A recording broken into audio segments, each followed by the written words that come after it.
Fala galera, tudo bem com vocês? Oi, pessoal do Bíblia! Bora continuar nossa leitura bíblica em um ano. Estamos na semana de número 33 e hoje é o sexto dia. Yes! Sexto dia da semana 33, nós vamos ler o quê? Jó 23 e 24 e 2 Pedro 3. 2 Pedro 3, a gente está terminando 2 Pedro hoje então.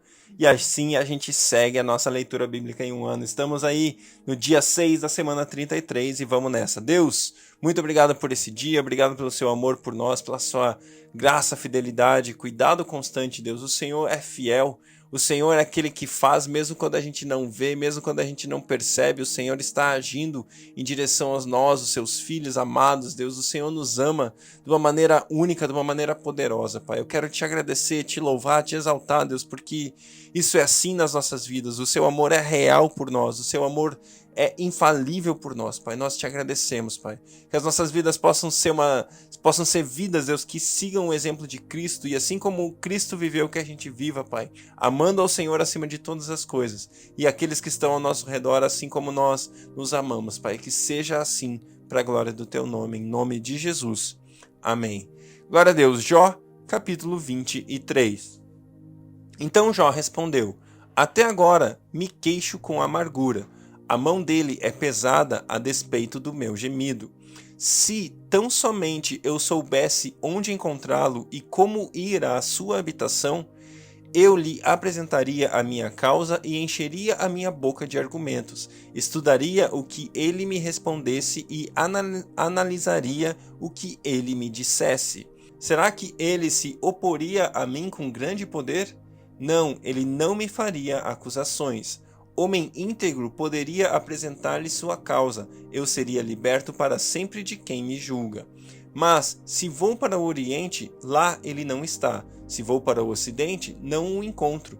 Quando ele está em ação no Norte, não o enxergo. Quando vai para o Sul, nem sombra dele eu vejo.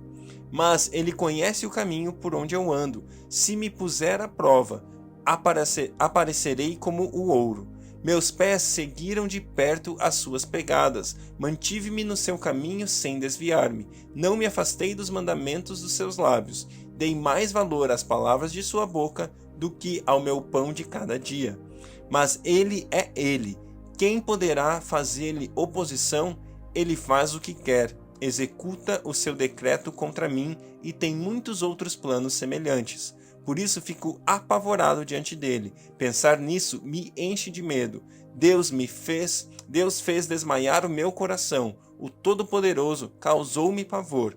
Contudo, não fui silenciado pelas trevas, pelas densas trevas que cobrem o meu rosto. Jó 24. Por que o Todo-Poderoso não marca as datas de julgamento? Por que aqueles que o conhecem não chegam a vê-las? Há os que mudam os marcos dos limites e apacentam rebanhos que eles roubaram. Levam o jumento que pertence ao órfão e tomam o boi da viúva como penhor. Forçam os necessitados a sair do caminho e os pobres da terra a esconder-se. Como jumentos selvagens no deserto, os pobres vão em busca de comida. Da terra deserta obtêm para os seus filhos. Juntam forragem nos campos e respingam nas vinhas dos ímpios. Pela falta de roupas passam a noite nus, não têm com que cobrir-se no frio. Encharcados pelas chuvas das montanhas, abraçam-se às rochas por falta de abrigo. A criança órfã é arrancada do seio de sua mãe. O recém-nascido do pobre é tomado para pagar uma dívida. Por falta de roupas andam nus, carregam os feixes, mas continuam famintos, espremem azeitonas dentro dos seus muros, pisam uvas nos lagares, mas assim mesmo sofrem sede. Sobem das cidades gemidos dos que estão para morrer, e as almas dos feridos clamam por socorro, mas Deus não vê mal nisso.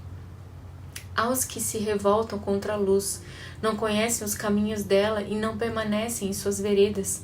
De manhã o assassino se levanta e mata os pobres e os necessitados, de noite age como ladrão. Os olhos do adúltero ficam à espreita do crepúsculo, e nenhum olho me verá, pensa ele, e mantém oculto o rosto. No escuro, os homens invadem casas, mas de dia se enclausuram, não querem saber da luz. Para eles, a manhã é tremenda escuridão. Eles são amigos dos pavores das trevas. São, porém, como espuma sobre as águas. Sua parte da terra foi amaldiçoada, e por isso ninguém vai às vinhas. Assim como o calor e a seca depressa consomem a neve derretida, assim a sepultura consome os que pecaram. Sua mãe os esquecem, os vermes se banqueteiam neles. Ninguém se lembra dos maus, quebram-se como árvores. Devoram a estéril e sem filhos, e não mostram bondade para com a viúva. Mas Deus, por seu poder, os arranca, embora firmemente estabelecidos. A vida deles não tem segurança. Ele poderá deixá-los descansar, sentindo-se seguros, mas atento os vigia nos caminhos que seguem. Por um breve instante são exaltados e depois se vão, colhidos como todos os demais, ceifados como espigas de cereal. Se não é assim, quem poderá provar que minto e reduzir a nada as minhas palavras? 2 Pedro 3. Amados, esta é, agora, a segunda carta que escrevo a vocês. Em ambas, quero despertar com estas lembranças a sua mente sincera, para que vocês se recordem das palavras proferidas no passado pelos santos profetas e do mandamento de nosso Senhor e Salvador que os apóstolos ensinaram a vocês. Antes de tudo, saibam que nos últimos dias surgirão escarnecedores, zombando e seguindo suas próprias paixões. Eles dirão: o que houve com a promessa da sua vinda?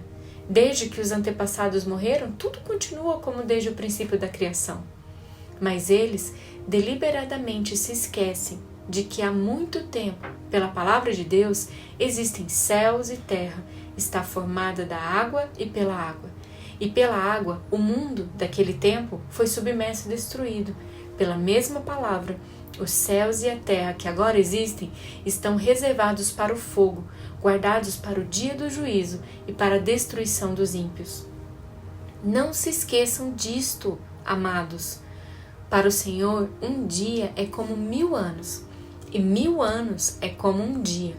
O Senhor não demora em cumprir a sua promessa, como julgam alguns. Ao contrário, Ele é paciente com vocês, não querendo que ninguém pereça, mas que todos cheguem ao arrependimento. O dia do Senhor, porém, virá como um ladrão. Os céus desaparecerão como um grande estrondo, os elementos serão desfeitos pelo calor, e a terra e tudo o que nela há será desnudado.